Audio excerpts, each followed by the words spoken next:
হিঙ্গলগঞ্জের বাকরা সাদির দরগা জামে মসজিদে পবিত্র ঈদের নামাজ। প্রতি বছরের ন্যায় এবছরও উত্তর চব্বিশ পরগনার সুন্দরবনের হিঙ্গলগঞ্জের বাকরা সাদির দরগা জামে মসজিদে অনুষ্ঠিত হল পবিত্র ঈদের নামাজ।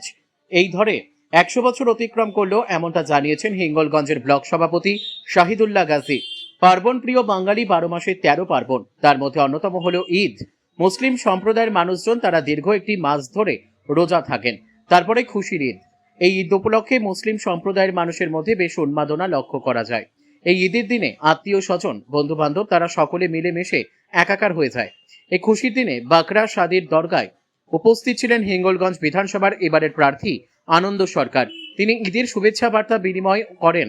এছাড়া স্যান্ডেলার বিল গ্রাম পঞ্চায়েতের প্রধান পরিতোষ বিশ্বাস, তিনি বলেন, কথায় আছে ধর্মচর্চার উৎসব সবার, সেই বার্তা বহন করে চলে বাকরা সাদির দরগায় খুশির ঈদ উৎসব।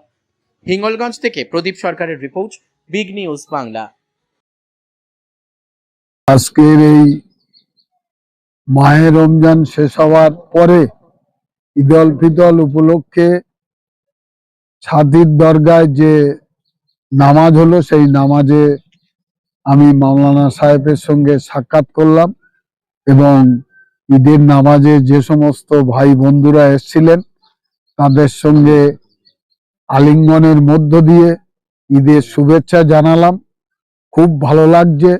সারা ভারতবর্ষে যখন সাম্প্রদায়িক আজকে আমাদের এই 1 মাস ধরে যে রমজান মাস চললো, আজকে সেই ঈদ।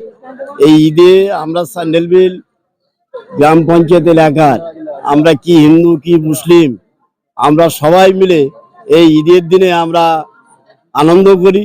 আমরা পঞ্চায়েতের পক্ষ থেকে আমরা এখানকার যে ঈদের দিনের যে ব্যবস্থা, সম্পূর্ণ জলের থেকে নিয়ে এখানে পরিষ্কার পরিচ্ছন্ন।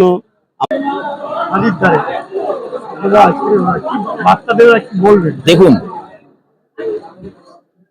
পবিত্র রমজান মাসে 1 মাস রমজানের পরে আমরা আজকে খুশির দিন, ঈদ উল ফিতর, যেটা আমাদের খুশির দিন।